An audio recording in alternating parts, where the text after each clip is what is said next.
Now then, let's get the very latest on Brexit and the negotiations. I'm joined now by the former Chancellor of the Exchequer, Philip Hammond, who lost the Conservative whip after voting against the government to try to stop a no-deal Brexit. Very good evening to you, Mr. Hammond. Now, as you well know, and I'm sure you've read it all, the withdrawal agreement contains nearly 600 pages. You voted for it three times while you were in Theresa May's cabinet. If Boris Johnson gets a deal, it's not going to look very different from that deal you voted for. Could you vote for Boris Johnson's version? Not going to look very different from the one he resigned over. Indeed, but could you vote for it? Yes, I could. It's not impossible that I would support the deal, but it's not just about the withdrawal agreement. We need to understand the overall context, what the future relationship is going to look like, because there is no point taking us out now in a way that means Great Britain, 98% of the UK's population, simply ends up at a no-deal hard Brexit. You're leaving out Northern Ireland, I see. At the end of next year. Well, I think we know that this package, this deal, is going to propose a backstop for Northern Ireland, so Northern Ireland's future will be clear. We'll know what's going to happen there. But for the 98% of us who live and work in the rest of the UK, we're dependent on the negotiation of a future relationship. And if the government is not prepared to make commitments now as to what that relationship is going to look like, then we could be heading for what is effectively a no-deal Brexit for the great majority of British people. Well, let's just be clear with people, because there's an awful lot of complication here about what will be voted on or could be voted on. There's a political declaration alongside the withdrawal agreement in which that kind of question will be addressed. And under Theresa May, talked about very close alignment, almost a level playing field. Now, you think Boris Johnson might change that? Well, we know that he has said that he wants to take out some of the key elements of that political declaration.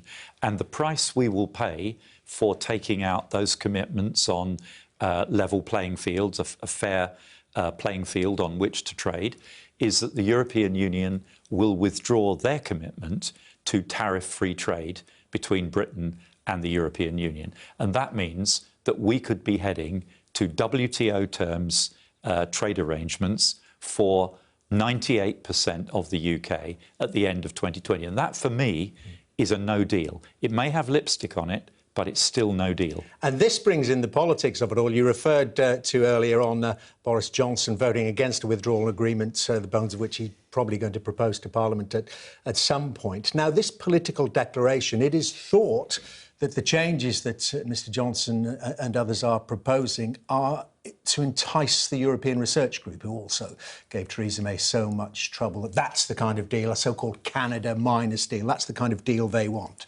Yes, that's right. They want a very distant arrangement with the European Union that will have us trading essentially on WTO terms. And they want that because they regard the most important priority as being doing new trade deals with the rest of the world. So they would give up our existing trade with Europe, on which our jobs and our businesses are built, in order to try to negotiate new trade deals with countries like the US. Well, try to negotiate. I mean, you know, we're told by President Trump there's going to be a pretty quick trade deal with the United States, and it will be, quote-unquote, a beautiful one. Yeah, but unfortunately for President Trump, he doesn't control US trade deals. It's the Congress that controls them, and we've had a very different message from the Congress. So if we want a trade deal with the United States, it's very clear that we're going to have to give access to US agricultural products, including chlorine-washed chicken and hormone-fed beef. That will be the first ask in a US trade deal. But the important point here is not how difficult these trade deals will be to negotiate or how unacceptable to the British people. It's this.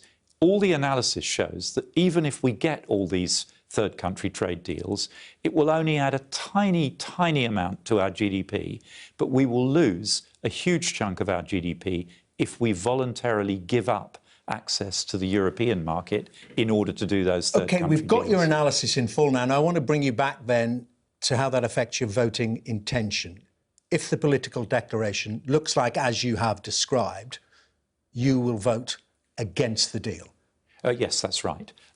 Or indeed, if we don't see a political declaration at all on Saturday, and I think it's perfectly possible that all we will see is a withdrawal agreement in some form without the political declaration. Until we understand the full package, we can't, I think, vote to support it. And that's not just because of the future of Great Britain, but also because we can't understand what the Northern Ireland backstop will mean for Northern Ireland until we know where Great Britain is going to be. For example, if Britain has a tariff-free trade deal with the European Union, then goods flowing between Britain and Northern Ireland will flow freely. And the Northern Ireland backstop will not really affect life in Northern Ireland. But if we don't have a tariff-free deal with the European Union, then goods made in the UK, in the rest of the UK, or agricultural products, Welsh lamb, for example, will be subject to tariffs payable when they move between Great Britain and Northern Ireland. That'll be the hardest of hard customs borders in the Irish Sea, and that would be unacceptable. OK, so in a vote, if you don't see a political declaration or if it's radically altered, you're voting against it. Now, you're the most senior figure in the so-called expellees, these 21 Conservatives who've had the whip withdrawn from them. Do you speak for them all or the majority of them? Would they also act like you? Obviously, we're all individuals. People will make their own decisions. I think everybody wants to support a deal, but it has to be a proper deal, a real deal. If all we're doing here is making a deal for Northern Ireland and papering over the fact that that will leave Great Britain heading for a very hard Brexit at the end of next year, I don't think too many of my colleagues would be prepared to support that. Could you put any numbers? I mean, you'll forgive me for pushing it because numbers look like being critical. Numbers will be very important. You know, if the DUP then and the ERG vote for Mr Johnson, your votes are going to be critical. Of course they are. The government 21 of you. The government needs not only the ERG and the DUP, it needs every single one of the former Conservatives who've had the whip withdrawn to vote with it. And therefore, the government needs to give us some very strong reassurances about what the future relationship will look like, what's in the political declaration. It will need to tell us whether it is going to abide by the commitment that Theresa May made to Parliament, that Parliament would have oversight of the negotiating mandate and the progress of the negotiations during that crucial second phase. Because if Boris Johnson is planning to withdraw all those commitments and hollow out the political declaration, then I think we will know then that what this package is envisaging is Britain, Great Britain, heading for a hard no-deal exit at the end of 2020, and that's not acceptable to me. Does Mr Johnson also have to offer you the Conservative whip back? Look, again, different members of the group will have different views about how transactional they want to be about this. What about you, though? For myself, I am going to vote on the package and on any future legislation on the basis of whether I believe it's in the best interest of the country. Of course, I'd like to get the whip back, but that is not going to. I'm not going to be bought. Not part of the transaction, as you put it. I am absolutely not going to be bought. What about other votes that might or might not happen on Saturday? Certainly will come at some point. A general election. Would you vote for a general election at this point? No, I think we've got to sort this out first, because a general election won't resolve this issue. Indeed, a general election potentially is quite dangerous, because a party winning a general election, governing with a majority, might have only 35% or even less of the popular vote. And the idea that an issue which has been initially decided by a referendum can be finally disposed of by a general election, to me, is very, very problematic. Well, let me put that right back at you then. What about some thoughts that a deal may be amended and get voted through if it has a confirmatory referendum attached? Is that something that you would support? That is an idea that the opposition parties in particular are very attached to, and one or two Conservatives. My personal position has always been that I don't believe a referendum is going to be the best way to resolve this. Because a referendum has a binary outcome. And at the end of a referendum, whether it's 50-50 or 60-40, you have a huge chunk of the population feeling that their position has been disregarded and they're totally crushed.